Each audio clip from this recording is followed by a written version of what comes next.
सहेली।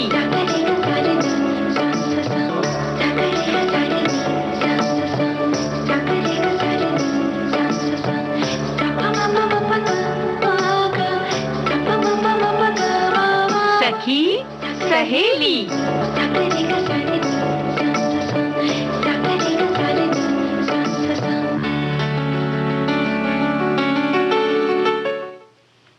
सभी सखियों श्रोताओं को और रेणु जी आपको नमस्कार।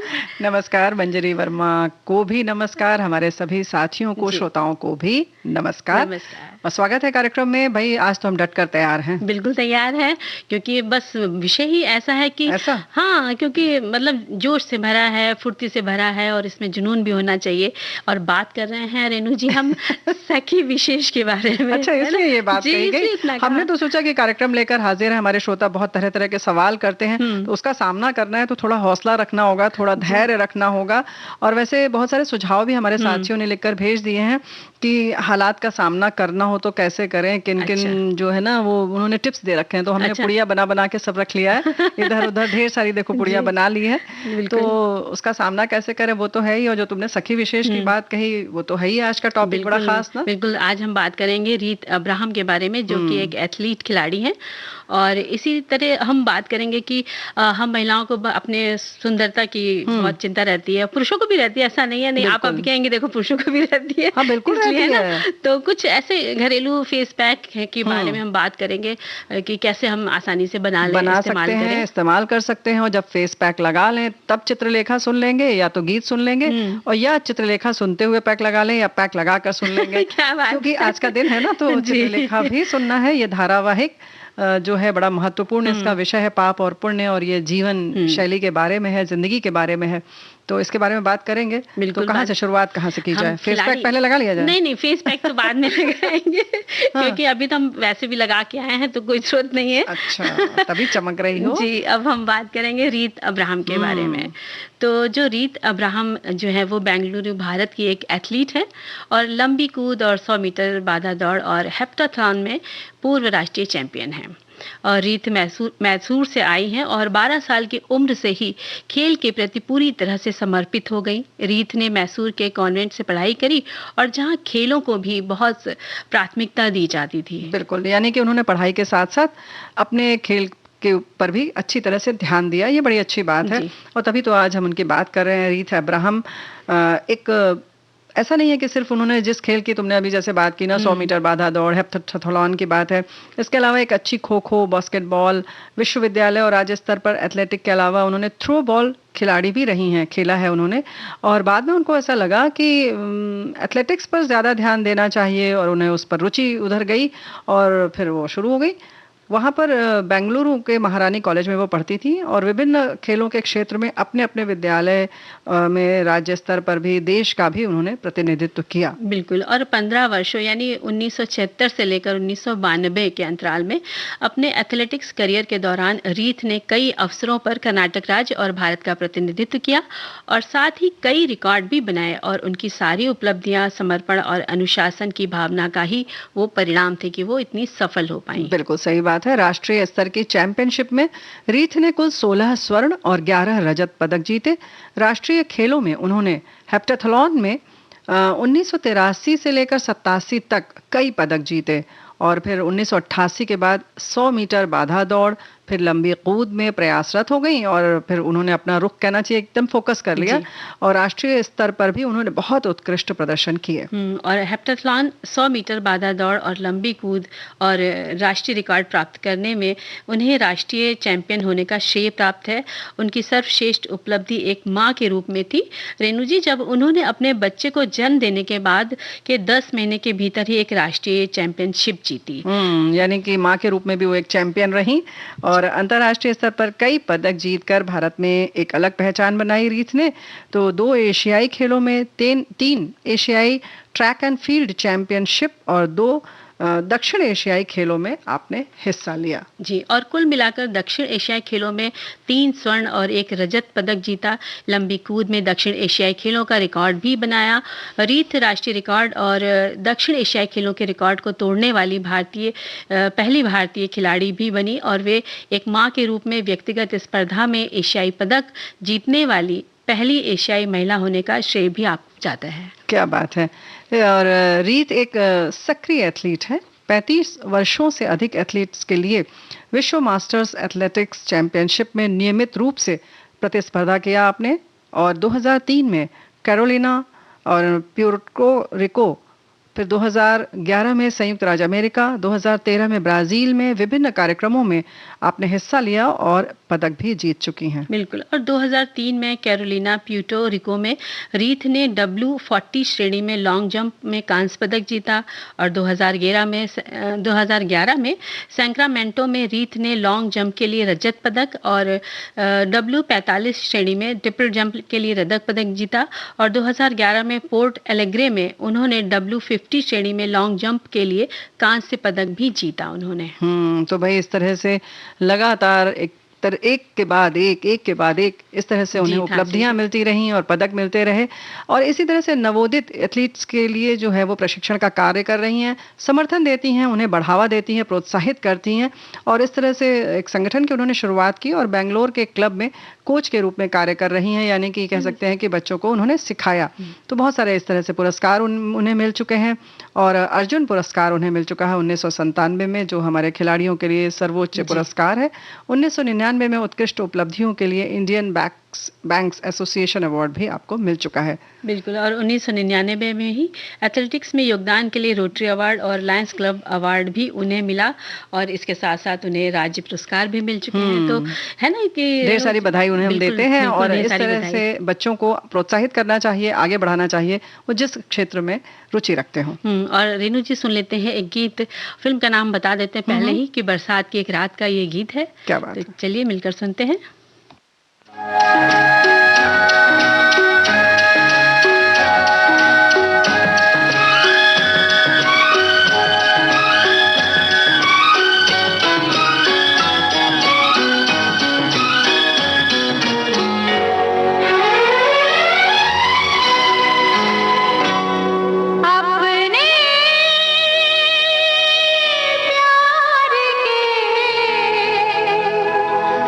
सपने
सपने सच हुए, अपने प्यार के सपने सच हुए।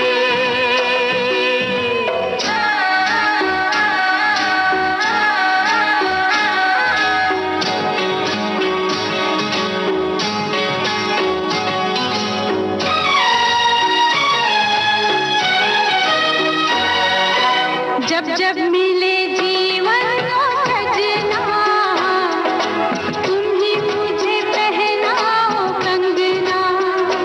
तेरी डोली रुके मेरे अंगना। जब जब मिले जीवन को सजना, तुम ही मुझे पहनाओ कंगना। मेरा घुंघटा तुम खोलो अपने हाथों से, अपने प्यार के सपने सच हुए। होठों पे गीतों के फूल खिल गए, सारी दुनिया छोड़ के मनमीत मिल गए। अपने प्यार के सपने सच हुए।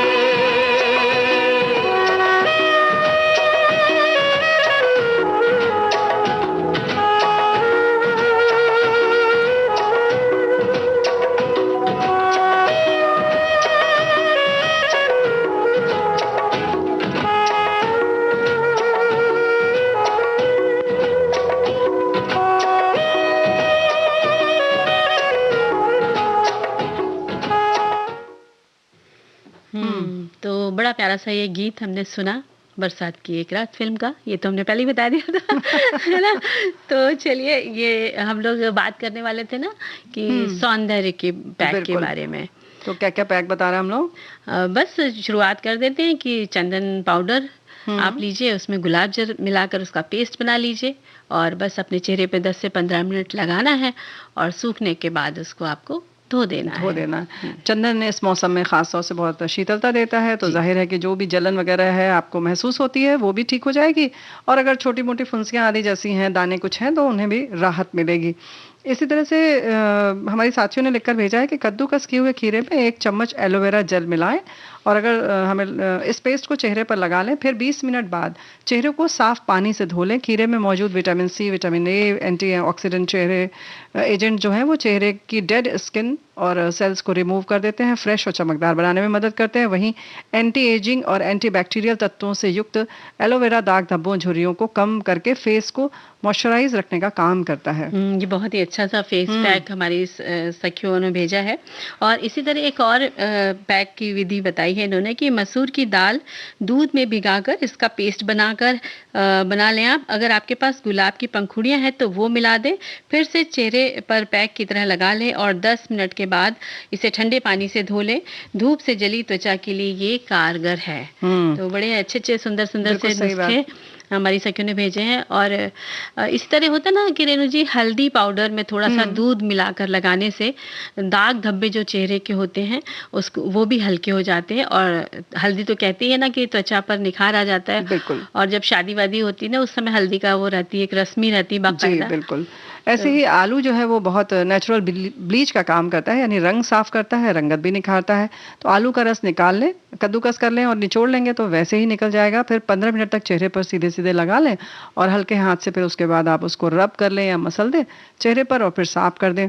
ये दाग धब्बों को मिटा लेता है। लेकिन एक बात है, जो पैक लगाने की बात आ रही है उससे पहले ये बता दें ज़रूर कि पैक आप तब लगाएं जब आप चेहरे को बहुत अच्छी तरह से साफ कर लें, और अगर चाहते हैं आप उसमें कुछ और जोड़ना कि और निखार आ जाए, तो उससे पहले आप कोई क्रीम लगाकर या मलाई लगाकर, कोई चिकनाई लगाकर थोड़ा मसाज कर लें, यानी मालिश कर लें चेहरे की, उसके बाद ये पैक लगाएंगे तो ये ज़्यादा कारगर होगा, है ना? बिल्कुल सही कहा आपने। और इसी तरह एक नींबू के रस में एक नींबू ले लें, उसका रस पूरा निकाल लें और 1 बड़ा चम्मच दही मिलाकर इसका मास्क आप बना लीजिए, पेस्ट जैसा। और इस मास्क को आप 30 मिनट तक चेहरे पर लगा रहने दें, फिर चेहरा धो लें। इसको आप हफ्ते में 2 बार इस्तेमाल कर सकते हैं। बस ये देखना होगा रेणु जी कि किसकी स्किन पर, त्वचा पर कोई चीज़ सूट करती है या नहीं करती है, तो उस हिसाब से भी इसको लगाना है। बिल्कुल, लेकिन फिलहाल हम सोचते हैं कि गीत हम लोग सुन लें, फिर आगे बढ़ते हैं ना।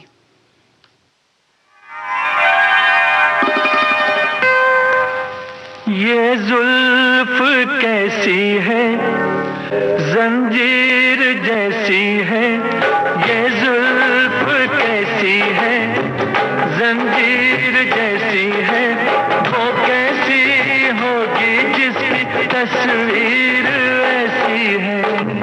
ये आँख कैसी है, हाय तीर जैसी है, ये आँख कैसी है, हाय तीर जैसी है, वो कैसा होगा जिसकी तस्वीर ऐसी है।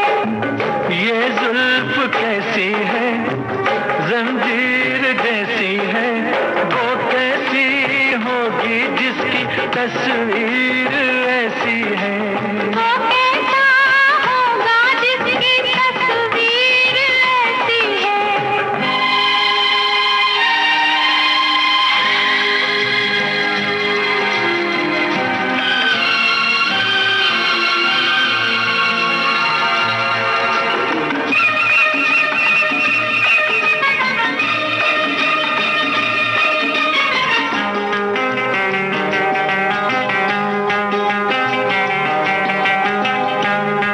तुम तो मुझे पसंद हो, क्या मैं तुम्हें पसंद हूँ,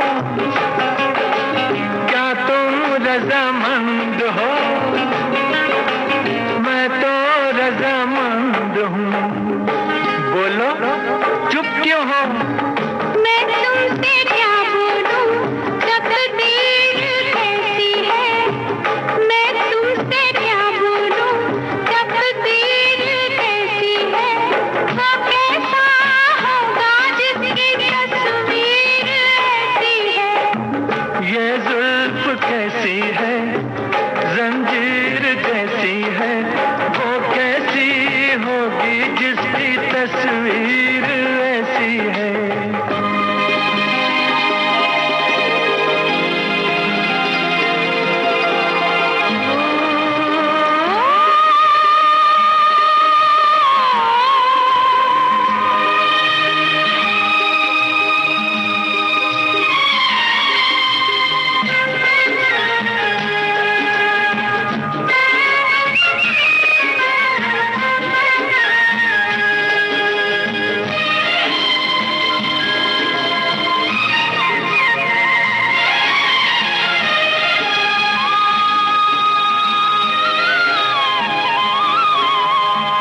घूंघट निकाल के पिया, बैठूंगी मैं तो आज से।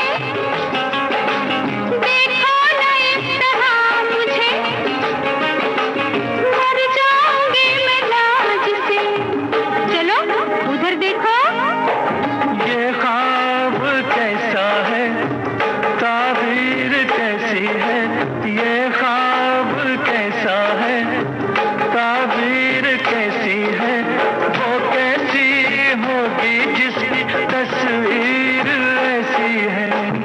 ये आँख कैसी है, हाय तीर जैसी है, वो कैसा होगा जिसकी तस्वीर ऐसी है। वो कैसी होगी जिसकी तस्वीर ऐसी है।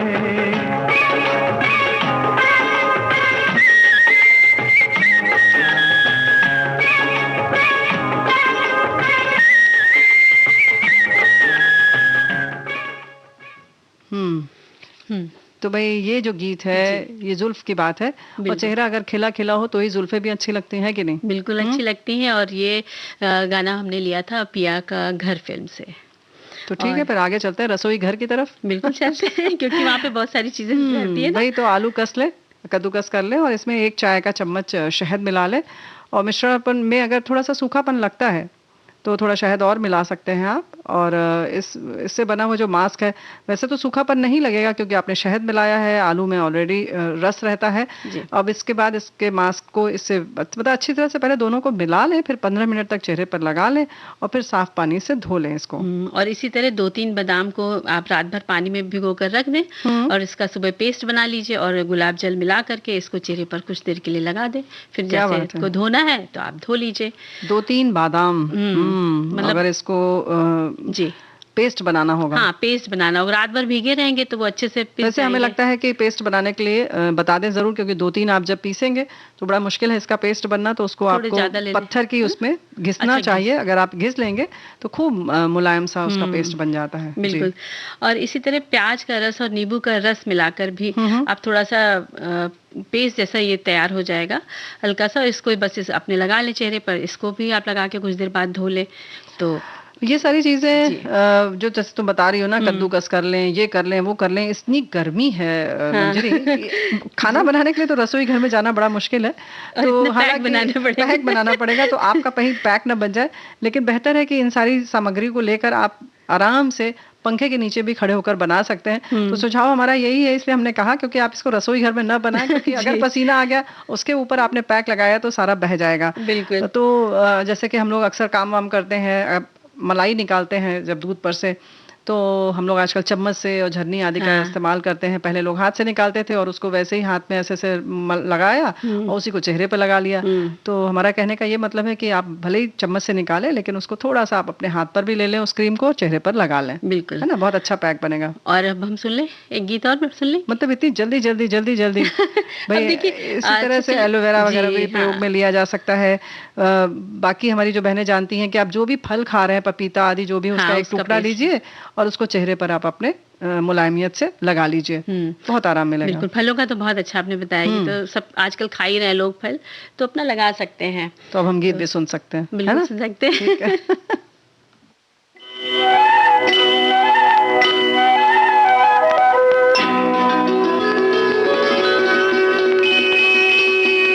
ऐसे तो न देखो कि हमको नशा हो जाए, ऐसे तो न देखो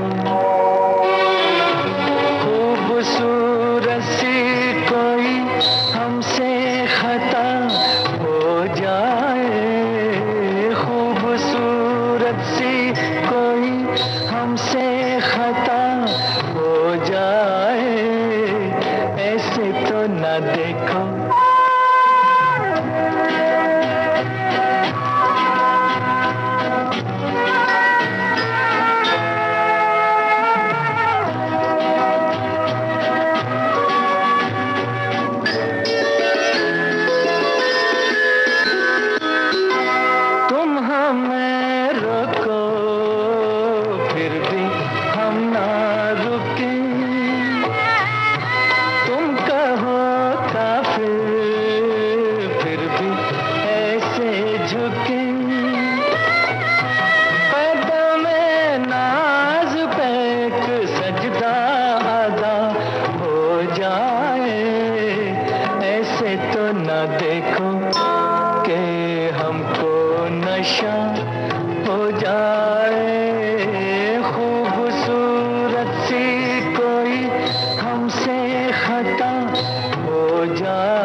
हालात का सामना करना पड़ेगा, लेकिन चेहरा अगर साफ रहेगा तो हमें लगता है सब कुछ साफ साफ दिखाई देगा ना। बिल्कुल बिल्कुल। और रेनू जी, मुल्तानी मिट्टी का फेस पैक तो बहुत अच्छा रहता है, तो क्यों ना उसको बता देते हैं कि इसमें। हमने सोचा बड़ी खास चीज है तो छुपा के रखोगी मंजरी कि नहीं, हम ये बात नहीं बताएंगे। नहीं नहीं, तो बताएंगे। और इसमें लेना क्या है कि 1 चम्मच मुल्तानी मिट्टी लेनी है और 1 चम्मच एलोवेरा जेल, और आपको 1 चम्मच दही लेना है, और इन तीनों सामग्री को आपको मिला लेना अच्छे से और चेहरे पर लगाना है। और ये ध्यान रखना है कि आपकी आंखों में ना जाने पाए, और जब ये पेस्ट आपका सूख जाए तो आप गुनगुने पानी से इसको धो लें। बिल्कुल सही बात है। और एलोवेरा जेल की हम बराबर बात कर रहे हैं, लेकिन अगर आपको बेहतर है कि अगर आपने घर में लगा रखा है, बल्कि लगा ही लीजिए आप जी। और उसको थोड़ा सा काटिए और उसके बाद जो बीच में से पल्प निकाल कर उसका प्रयोग करेंगे तो और भी अच्छा रहेगा, ज़्यादा फायदा मिलेगा। तो हम तो यही चाहते हैं कि भाई आपको बहुत आसानी से ज़्यादा फायदे मिले, है कि नहीं, किसी भी चीज़ का किसी भी चीज़ का हो। और देखिए सबकी क्यारियों में गुलाब भी खिले होते हैं, तो आप उनमें से भी बढ़िया सा गुलाब ले लीजिए, और लाल रंग का, और उसकी पंखुड़ियाँ ले लीजिए आप। लाल क्यों? मतलब गुलाबी ले लीजिए। अच्छा चलिए, जैसे आप कह रही हैं। अच्छा, अभी हम कहेंगे गुलाबी क्यों, तो मंजरी कहेंगे अच्छा तो पीला वाला ले लीजिएगा। फिर तो हम लाल और गुलाबी पे ही अटके रहेंगे। तो आप कोई भी ये दोनों कलर की कोई भी गुलाब ले लीजिए, उसकी पंखुड़ियाँ, और उसमें 1.5 चम्मच आप शहद डाल दीजिए, और पंखुड़ियों को आपको पीसना है और शहद के साथ मिला करके फिर आपको अपने चेहरे पर लगा देना है, और सूखने के बाद आपको धोना है। बिल्कुल सही बात है, इस तरह से चेहरा खिल जाएगा। और हमारे बहुत सारे साथी जो है वो हालात के बारे में लिख रहे हैं कि हालात का सामना, तूफान आने पर जो पेड़ झुक जाते हैं वे टूटते नहीं। उसी तरह जिंदगी में जब तूफान जैसे हालात आते हैं जिन पर हमारा कोई बस नहीं, तब अगर हम उन पेड़ों की तरह झुक जाएं, यानी हालात के मुताबिक खुद को ढाल लें, तो हम उनसे जूझ सकते हैं। अतः विपरीत परिस्थितियों में भी कभी घबराना नहीं चाहिए, डटकर मुकाबला करना चाहिए। कितनी अच्छी सी बात लिखकर भेजी है। और रेणु जी, अब देखिए समय हो चला है थोड़े से अंतराल का, तो थोड़े से हाँ छोटा सा अंतराल। और तो मतलब हम साथियों से यही कहेंगे कहीं जाइए मत, हम छोटे से अंतराल के बाद फिर हाजिर होते हैं और मिलते हैं आपसे। जी।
मन की बात है जन जन की, सभी की कुछ अपनी सी, संघर्षों के कुछ किस्से, कहानी कुछ सफलताओं की, अनकही विरासत की, उम्मीदें नए भारत की। महीने के आखिरी रविवार का रहता है इंतजार, मलयाचल के आंचल से विंध्याचल के आंगन तक, ब्रह्मपुत्र के घाट से हिमालय के विस्तार तक होती है मन की बात प्रधानमंत्री के साथ। तो सुनिए इस महीने 29 मई सुबह 11 बजे मन की बात आकाशवाणी और दूरदर्शन के सभी चैनलों पर। आप भी माननीय प्रधानमंत्री के मन की बात का हिस्सा बन सकते हैं। इसके लिए आप अपने सुझाव 26 मई तक टोल फ्री नंबर 1800-117800 पर रिकॉर्ड कर सकते हैं। नमो ऐप या माईगोव के ओपन फोरम में पोस्ट भी कर सकते हैं, या post box number 111 Akashvani Delhi पर भेज सकते हैं। तो याद रखें, रविवार 29 मई सुबह 11 बजे मन की बात। तो अंतराल के बाद एक बार फिर सभी का स्वागत है। स्वागत है इसलिए कि हम लेकर हाजिर हैं चित्रलेखा धारावाहिक। इसका पठन आप सुनिए।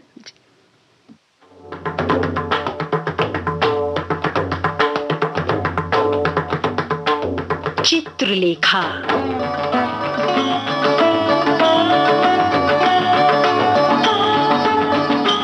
स्वनाम धन्य कथाकार भगवती चरण वर्मा की लेखनी से हिंदी कथा साहित्य पर किए गए अमिट हस्ताक्षर चित्रलेखा।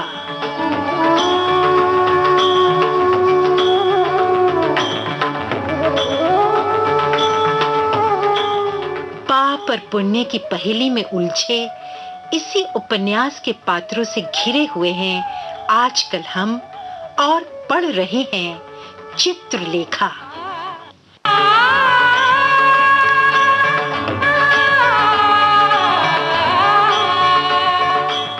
पिछली कड़ी में हमने पढ़ा था कि मदिरा पीकर जब श्वेतांक अपना संयम खो बैठा और जब चित्रलेखा के तिरस्कार ने उसका स्वप्न भंग किया, तो उसका हृदय आत्मग्लानि से भर उठा।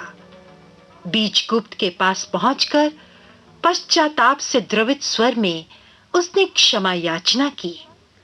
अपराध को बीजगुप्त कर्म से जोड़ता था, विचार से नहीं। फिर भी उसने श्वेतांग को दंड दिया। दंड ये कि श्वेतांग पहले की भांति चित्रलेखा को उसके भवन तक पहुंचाने का कार्य करता रहेगा। आज हम पढ़ेंगे इसके आगे 7वीं कड़ी।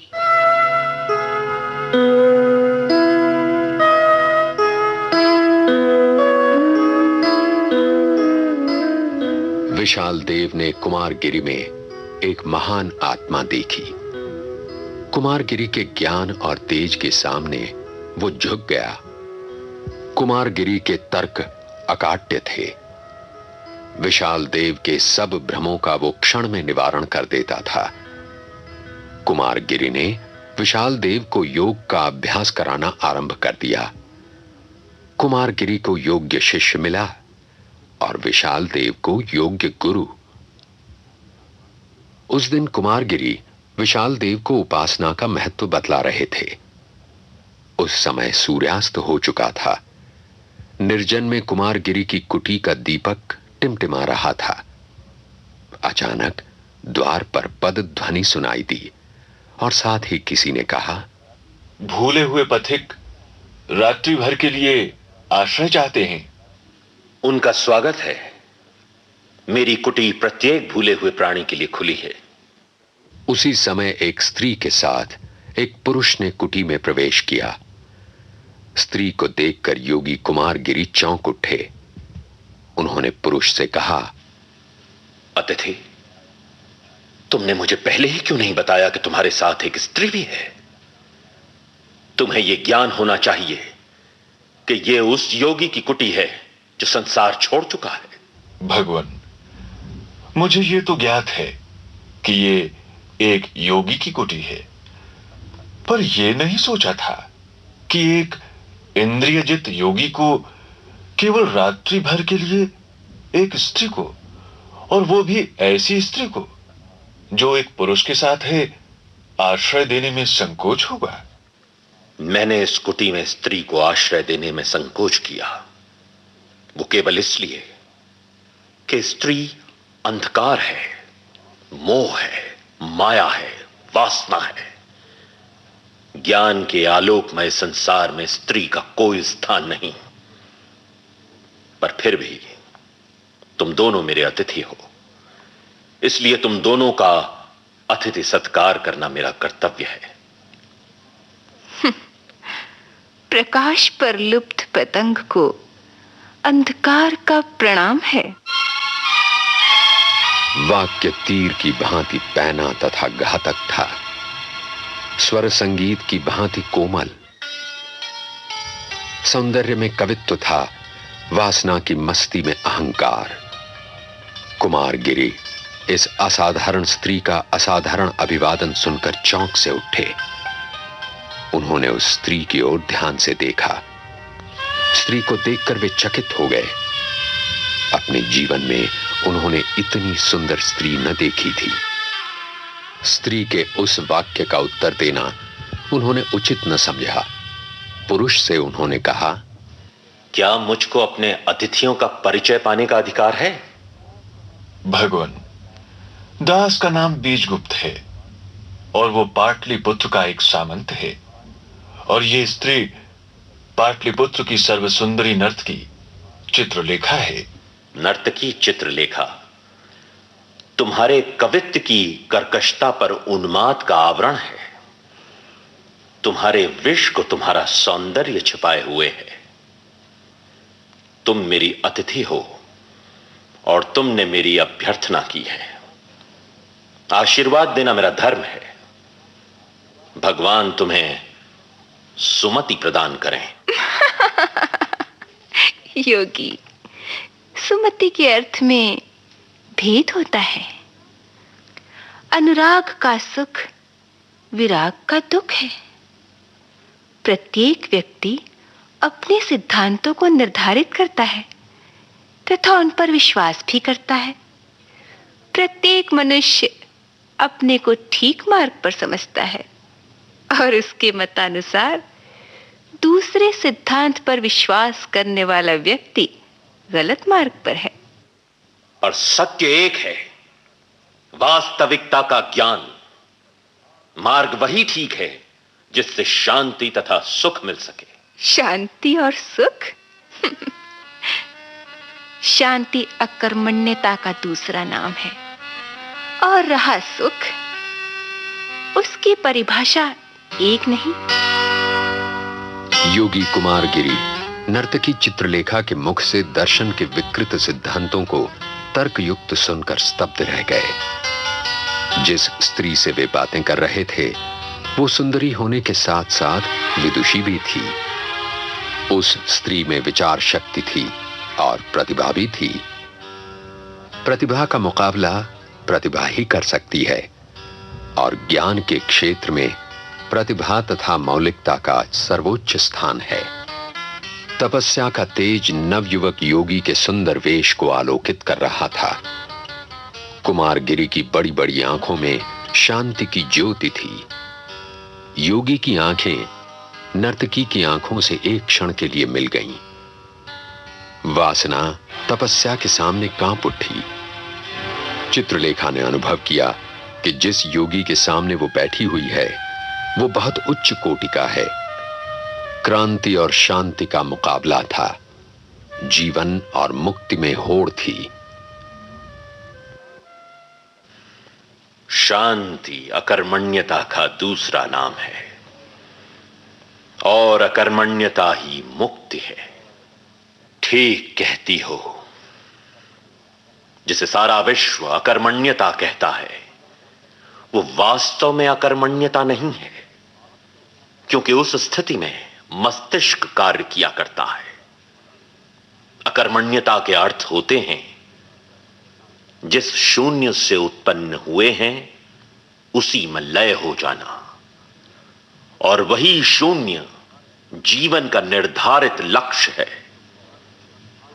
और अभी तुमने सुख की परिभाषा की बात कही थी, उसे भी मैं ठीक मानता हूं, पर सुख एक ही है, उसमें भेद नहीं होता। वो सुख क्या है?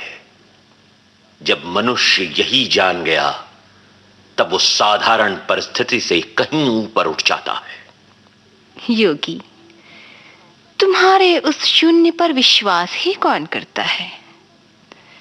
जो कुछ सामने है यही सत्य है और नित्य है। शून्य कल्पना की वस्तु है। शून्य की महत्ता की दुहाई देने वाले योगी, क्या तुम अपने और मेरे ममत्व में भेद देखते हो? यदि हां, तो तुम शून्य पर विश्वास नहीं करते, और यदि नहीं, तो तुम्हारा ज्ञान और अंधकार, सुख और दुख, स्त्री और पुरुष तथा पाप और पुण्य का भेदभाव मिथ्या है। मनुष्य को जन्म देते हुए ईश्वर ने उसका कार्यक्षेत्र निर्धारित कर दिया। उसने मनुष्य को इसलिए जन्म दिया है कि वह संसार में आकर कर्म करे, कायर की भांति संसार की बाधाओं से मुख न मोड़ ले। और सुख, सुख तृप्ति का दूसरा नाम है। तृप्ति वहीं संभव है जहां इच्छा होगी वासना होगी।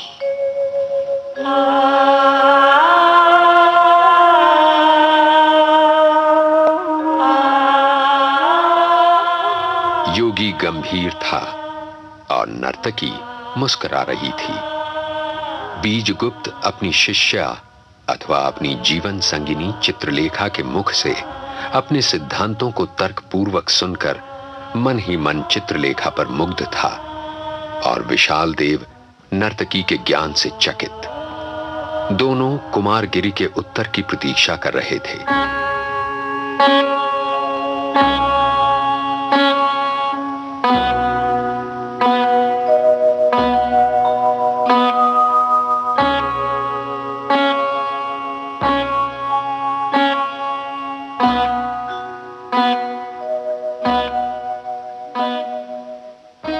योगी कुमारगिरी अर्थात आध्यात्मिक चिंतन और नर्तकी चित्रलेखा अर्थात सांसारिक दर्शन। एक धरती तो दूसरा आकाश, दोनों अलग अलग दिशाएं जो कभी नहीं मिलती। लेकिन नहीं, धरती और आकाश मिलते हैं क्षितिज पर। क्या चित्रलेखा और कुमारगिरी का भी कोई क्षितिज है?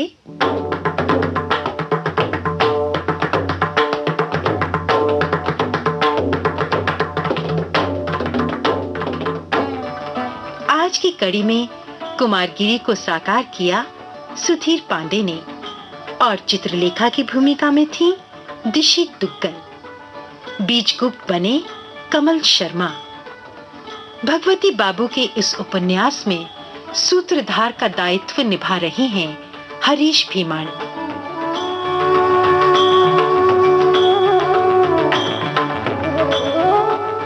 इस रेडियो प्रस्तुति के सहायक राजेश मलिक। परिकल्पना और प्रस्तुति विजय लक्ष्मी छाबड़ा और लोकेंद्र शर्मा।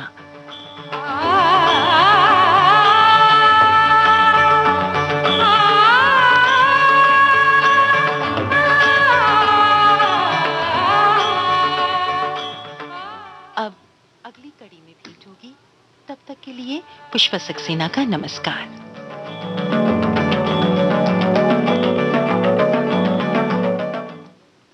तो भाई इस तरह से प्रकृति के अनेक रहस्य हैं, वैसे ही अपने एहसासों के, अपनी स्थितियों के, उनसे उलझने की, उनसे सुलझ कर बाहर निकलने के सबके अपने अपने तरीक़े होते हैं। सबका, जैसे कि मैं बताया कि चाहे वो चित्रलेखा हो या कुमारगिरी, सबकी आशंकाएं अलग हैं, सबके समाधान का तरीका अलग है। सब अपने अपने क्षितिज की तलाश में है। और चाहे आकाश हो और धरती, जिसका कहते हैं कभी मिलन नहीं हो सकता, मिलन होता है। तो कुछ ऐसे ही रहस्य हैं प्रकृति के, और ऐसे ही हमारी भावनाओं के, हमारी संवेदनाओं भी अपने अपने आयाम हैं, सबके अलग अलग तरीके हैं। कौन किस परिस्थिति से किस तरह से निकल सकता है, ये तो अपनी अपनी सबकी परिभाषा है, अपने तरीके हैं ना। बिल्कुल बिल्कुल तरीके हैं। और रेणु जी, कुछ संदेश आए हैं, तो उसमें से एक है कि कभी कभी स्थितियां स्वयं में इतनी उलझी होती हैं कि अगर सूझबूझ और दूरदृष्टि का सहारा ना लिया जाए तो निर्णय गलत होने की पूरी संभावना रहती है। अनेकों बार छोटी छोटी बातें हमें गहरे तक प्रभावित करती हैं, और ऐसी स्थिति उत्पन्न होने पर बेहतर तो ये है कि हम शांति और धैर्य से उस परिस्थिति का विश्लेषण करें और उस स्थिति के पक्ष विपक्ष दोनों के बारे में सोचें, क्योंकि प्रत्येक स्थिति के दो पहलू होते हैं। एक अगर सकारात्मक है तो दूसरा नकारात्मक अवश्य होगा। हमें परिस्थिति के गुण दोष के आधार पर निर्णय लेना चाहिए, ना कि घबराकर कोई कदम उठाना चाहिए जिससे कि हमारे पक्ष में होने वाली बात का भी विपरीत असर हो जाए। सबसे बड़ी बात, हमें किसी भी विपरीत स्थिति में धैर्य, सहनशीलता और शांति से निर्णय लेने की आदत डालनी चाहिए। तो भाई आदत डालने की बात है, तो हमारी तो आदत बहुत अच्छी इस मामले में है कि जहां समय आता है और हमें लगता है कि हमारे श्रोता चाह रहे हैं गाना सुनना, तो हम सुना देते हैं। तो ऐसे ही भाई घबरा कर नहीं, हमने बहुत सोच समझ कर निर्णय लिया है कि अब हम एक गीत सुन लेते हैं। बिल्कुल, हम सबक फिल्म का एक गीत सुनते हैं।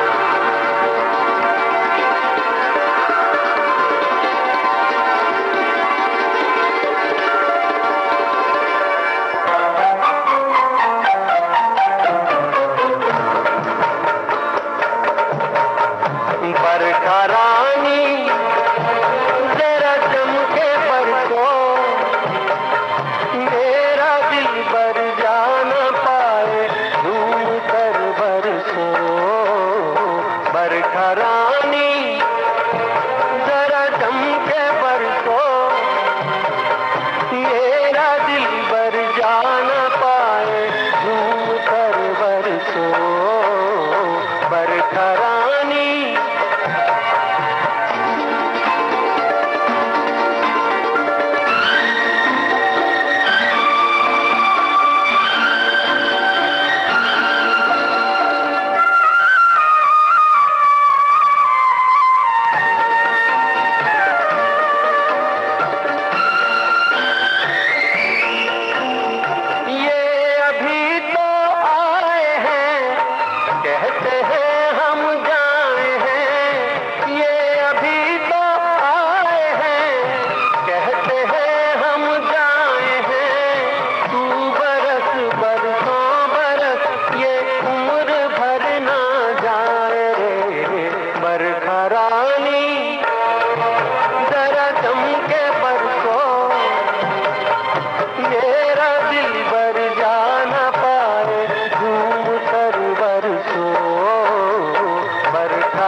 बस ये हालात ऐसे हो गए ना कि हमें लगा ये गाना आज बजा ही देते हैं बरखा रानी।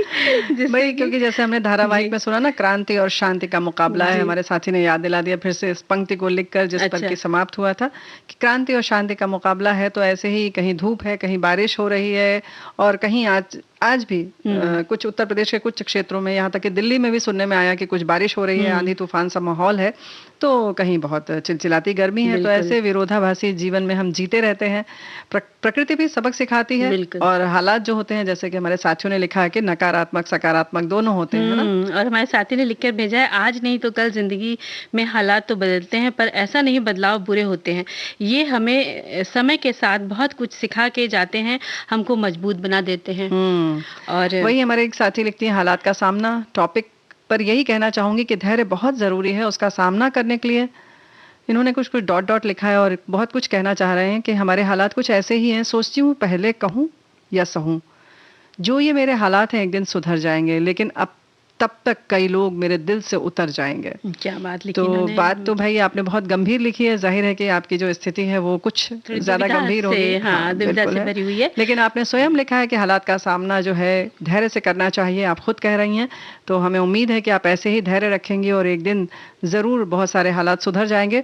और जो दिल से उतरने की बात है, आप उसके लिए परेशान ना हो। कुछ लोग हो सकता है आपके दिल दिमाग पर चढ़ भी जाएं, बहुत अच्छे अच्छे लोग आपको मिलेंगे, मार्ग प्रशस्त होगा, बहुत कुछ हमें सीखने का मौका मिलता है जब ऐसी स्थितियां आती हैं। तो संघर्ष के समय में भी कभी कभी हमें अपना जो है धैर्य जवाब देता है, लेकिन छोड़िए नहीं, इसको अवसर में बदलिए। और इसी तरह हमारे एक साथी लिखते हैं कि जो लोग हर परिस्थिति में सकारात्मक रहते हैं वे ही हमेशा सुखी और प्रसन्न रहते हैं। बुरे समय में सकारात्मक रहने से परेशानियों का आसानी से सामना कर पाते हैं। अगर विपरीत परिस्थितियों में नकारात्मकता बनी रहेगी तो हम धैर्य खो सकते हैं और हालात और ज्यादा बिगड़ सकते हैं। इसीलिए सकारात्मकता और धैर्य बनाए रखना चाहिए और परिस्थितियों को ध्यान में रखते हुए डटकर सामना करना चाहिए। तो एक बात और है कि सकारात्मक नकारात्मक हम बात बहुत जोरदार तरीके से करते हैं, लेकिन क्या सकारात्मक है क्या नकारात्मक है हमें नहीं पता।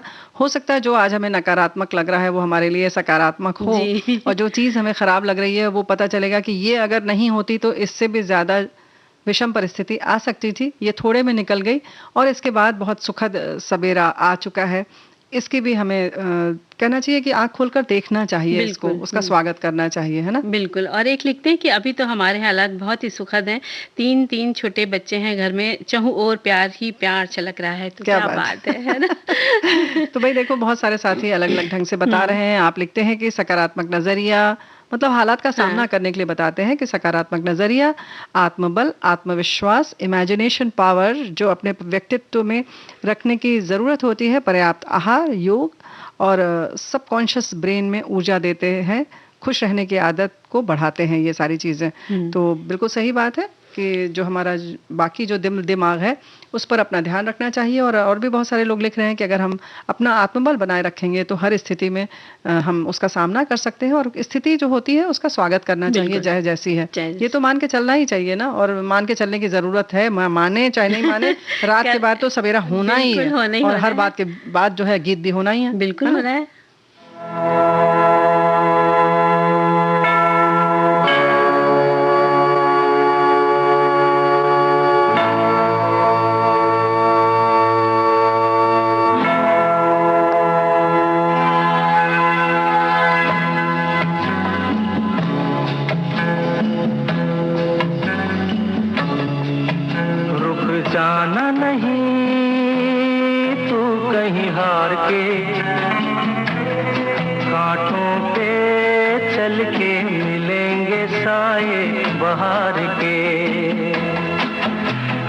जाना नहीं तू कहीं हार के, कांटों पे चल के मिलेंगे साए बहार के। ओ राही ओ राही ओ राही ओ राही ओ राही ओ राही ओ राही ओ राही।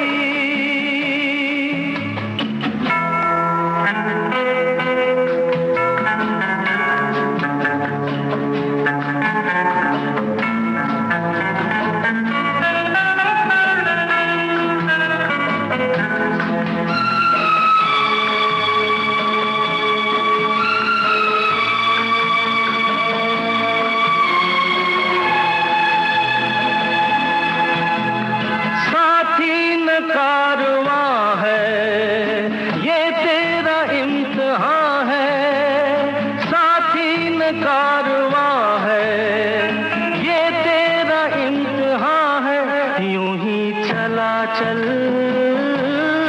दिल के सहारे, करती है मंजिल तुझको इशारे।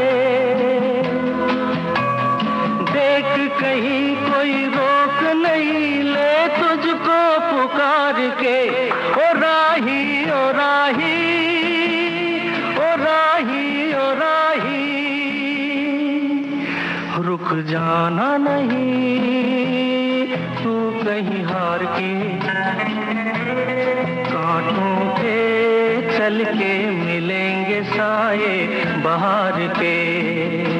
ओ राही ओ राही ओ राही ओ राही ओ राही ओ राही ओ राही ओ राही।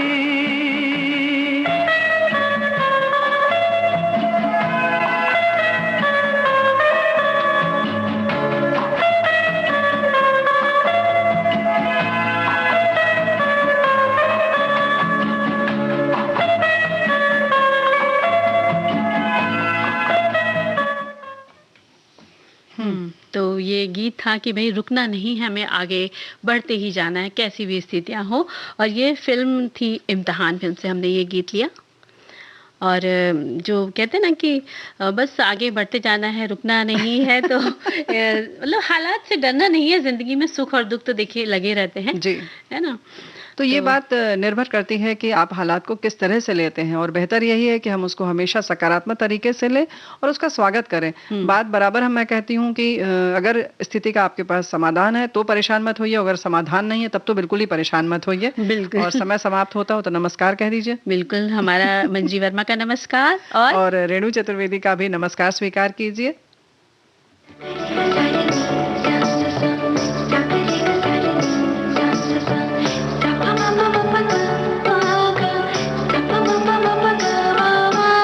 सखी सहेली।